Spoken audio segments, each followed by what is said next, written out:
Hey everyone, मैं हूं आपका प्यारा दोस्त राहुल और आप लोगों से दोबारा मिलके बहुत खुशी हुई। ये मेरे प्रीवियस ड्राइंग से Obito, Itachi, Nagato and Goku, हमारा सबका favourite super hero, and black Goku the destroyer, Itachi the last Uchiha and one and only none other than the ghost of Uchiha, Madara Uchiha. तो हम अभी बनाएंगे। So let's get started.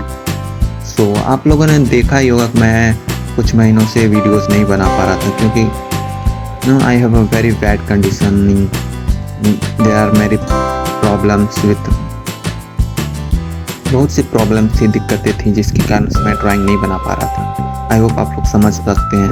और अगर इस बार end of 2026 अगर मेरा ये चैनल नहीं हो पाया monetise, so I will quit YouTube because I wasted 5 years of my life in YouTube, but I get nothing. आप समझ सकते हो 5 साल कितना ही ज़्यादा कीमती होता है किसी एक व्यक्ति के लिए, और मैंने वो YouTube में गवा दिए। ना कोई अचीवमेंट, नथिंग। यहाँ तक क्या अच्छे सब्सक्राइबर्स भी नहीं मिले मुझे।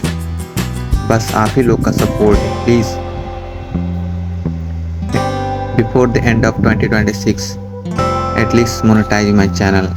I really need your support to rise, and my financial condition is very low.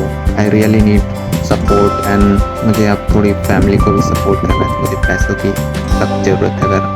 अगर ये साल के एंड तक अगर मुझे पैसे नहीं कमाने सके तो मैं ये YouTube क्विट कर दूँगा और देखते हैं कहीं अच्छा जॉब मिले तो मैं फिर जॉब करूँगा। You know financial problem of every middle class person, so I hope you will understand. आप देख सकते हो मैंने ड्राइंग से स्टार्ट कर दी है और ये मेरे सॉरी मैं कुछ ज़्यादा ही आप लोगों को बोल बैठा, बट क्या करें, रियलिटी इट्स रियली हार्ड। हम सबको लगता है कि बचपन में हम कितने अच्छे हैं क्योंकि हमें कभी बचपन में चीज़ों की कमी नहीं होती। हमारे पेरेंट्स सभी चीज़ें हमें टाइम पे उपलब्ध दिलवा देते हैं, बट जैसे हम बड़े होते हैं मेरे रियलाइज होता है कि हमारे पेरेंट्स उतने रिच नहीं हैं जितना कि हम समझते हैं और हमें मेहनत